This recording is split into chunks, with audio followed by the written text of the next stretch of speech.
This video is sponsored by Card Kingdom. If you click on the link in the description below, it'll take you to their store and they'll know I sent you there.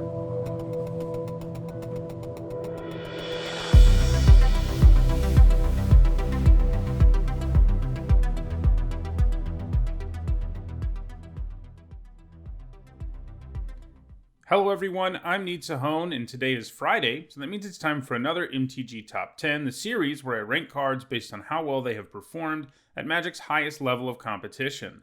In today's video, I'm going to look at cards with an Esper color identity. Esper is the name of one of the shards of Alara, which encompasses black, blue, and white.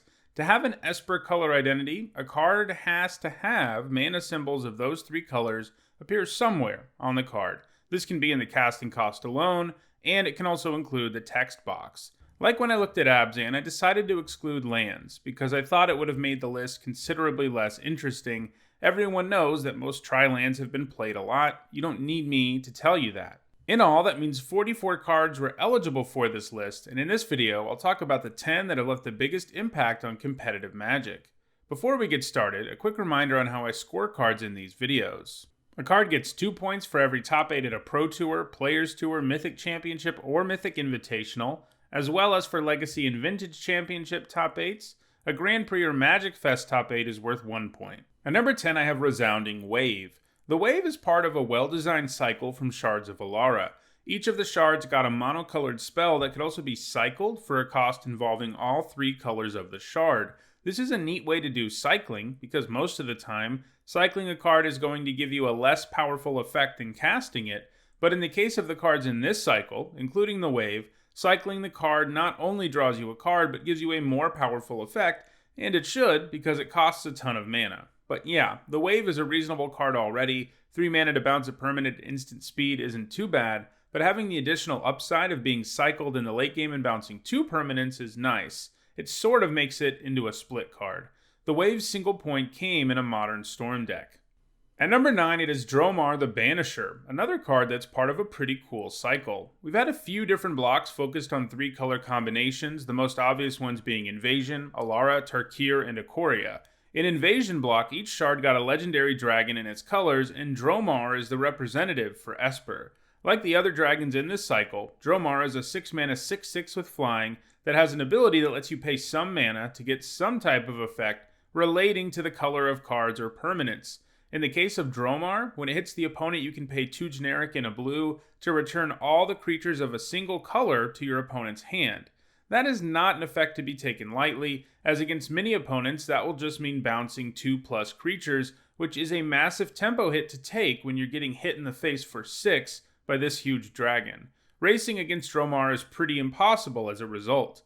DROMAR's 2 points came at Worlds in 2001, where it was one of the main win conditions of a standard Esper control deck. At number 8, it is CHROMIUM the Hegemon, who is the leader of the Esper shard and Shards of Alara.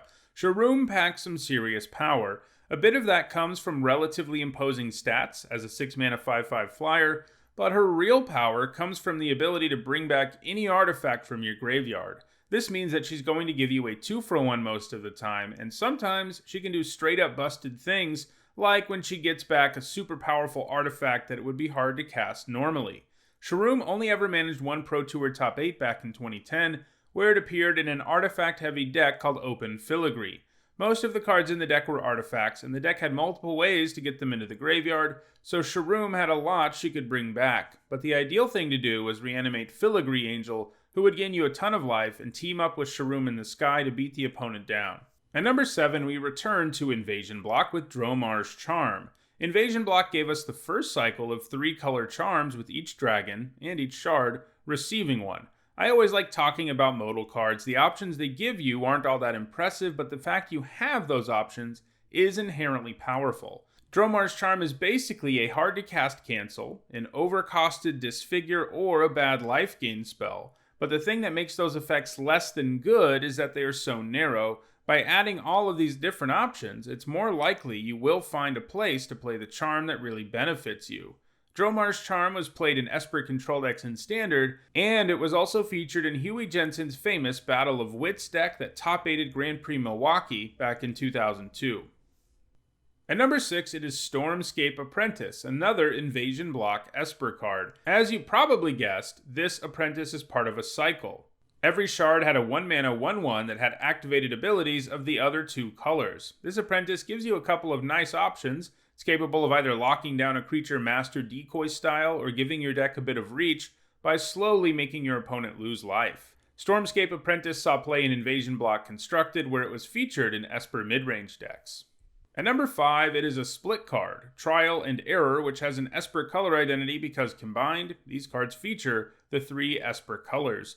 Split cards are really just fancy modal cards, like DROMAR's Charm. In this case, your 2 options are Trial, which lets you return blocking or block creatures to their owner's hand, or Error, which counters multicolored spells. If this card was just one half or the other, it would not be very good, since those 2 effects are really reliant on things playing out a certain way. But having 2 narrow effects on a single card means overall, this really isn't that narrow anymore. Trial and Error was played in control decks in Ravnica Block Constructed, a format that also had a lot of multicolored spells, making Error especially good. At number 4, it is CHROMIUM, the Mutable, another Esper legendary dragon. An earlier version of CHROMIUM is actually the original Esper legendary dragon and was printed in Magic's very first set to have multicolored cards or legends, making it something of a progenitor of all Esper cards. But yeah, this more recent version of CHROMIUM is way better and also has a pretty cool design. A 7-mana 7/7 with flash and flying has enough size that it can flash in and just annihilate an attacking creature while also representing a ton of damage in the air. What really makes CHROMIUM awesome though is that you can give it hexproof by discarding a card. Now CHROMIUM also shrinks down to a 1/1 with no abilities when that happens, but still, that's actually a pretty fair way of designing hexproof, and it also references the fact that, lore-wise, CHROMIUM is a shapeshifter who often takes on human form. CHROMIUM is an awesome win condition for Esper control decks. Having flash means you never have to let your opponent have a turn when you don't have mana up, and it has the size and durability to represent a fast death for your opponent. Unsurprisingly, that's exactly where it was played in standard Esper control decks. At number 3, it is Esper Charm, the second charm to make the list. Like its progenitor, DROMAR's Charm, Esper Charm has 3 effects that aren't particularly impressive on their own. It's either a hard-to-cast instant version of Mind Rot or Divination, or a 3-mana way to blow up an enchantment, something we usually get to do for only 1 mana. But like other charms, the options here are great, especially for a control deck. Sometimes you really need to draw some extra cards to get ahead of your opponent. Other times you know there are some problems in your opponent's hand that need to be dealt with, and still other times there's a problem enchantment lying around. In Standard, Esper Charm was played in 5-color control, and in Modern it's been played in Esper control and ad nauseam decks. At number 2, it is SPHINX of the Steel Wind, another huge flying Esper creature. Jammed full of keywords, SPHINX of the Steel Wind is incredibly powerful. Flying and lifelink make it impossible to race, while Vigilance lets it hang back on defense too. Meanwhile, First Strike means very few creatures can win combat against it, and protection from green and red means that a huge chunk of cards don't even phase it, including cards that could usually very efficiently destroy an artifact like the SPHINX. So, what's the downside here? Well, the SPHINX does cost 8 mana, so finding a way to cast it isn't easy. As a result, it didn't see play in Standard, but in the non-rotating formats there are plenty of ways to cheat the SPHINX into play early, something that is very hard for most opponents to recover from.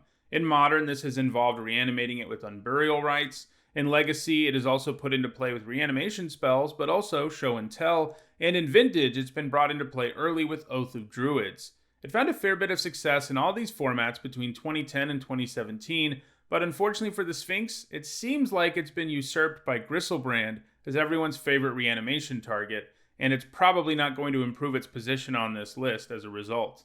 And at number 1, it's THOPTER Foundry. This little THOPTER engine isn't that impressive on its own. Throwing a non-token artifact away for a 1/1 and 1 life just isn't going to get it done most of the time, but luckily for the Foundry, there is some serious combo potential here. If you combine the Foundry with Sword of the Meek, you can turn every one of your mana into a 1/1 Thopter and 1 life on every one of your turns. That's the kind of advantage that is pretty challenging to ever overcome. Even if your opponent has a sweeper, you'll just rebuild your Thopter squadron. The Thopter combo found some success in Extended and Legacy and got banned in the former. In 2011, when the Modern format was created, this combo was enough of a concern that Sword of the Meek was preemptively banned, and that remained the case until 2016 when it got unbanned. The combo made a return then, but it didn't actually find a whole lot of success until 2019, when Modern Horizons gave us both Urza Lord High Artificer and Goblin Engineer. The Engineer could make assembling the combo easier, and Urza's ability made it so that the combo could just go infinite right away, instead of just making as many 1/1s as you had mana every turn. If that weren't enough, you could end up with infinite mana and play your entire deck with Urza's ability too. Obviously, your opponent won't be coming back from that. This spawned a whole new archetype in Modern, a blue-red artifact deck that can win in fair ways if it has to, but has a Splinter Twin-esque combo that it can win with out of nowhere. THOPTER Foundry looks primed to not only remain on top of this list, but also to increase its lead. Well, that does it for this MTG Top 10. If you enjoyed this video, don't forget to like it and share it so that others can enjoy it too. If you want to make sure you catch future MTG Top 10s, don't forget to subscribe and turn on notifications. And if you want to binge watch the 300 plus Top 10s I've already done, you should see the playlist on your screen now. Thanks for watching.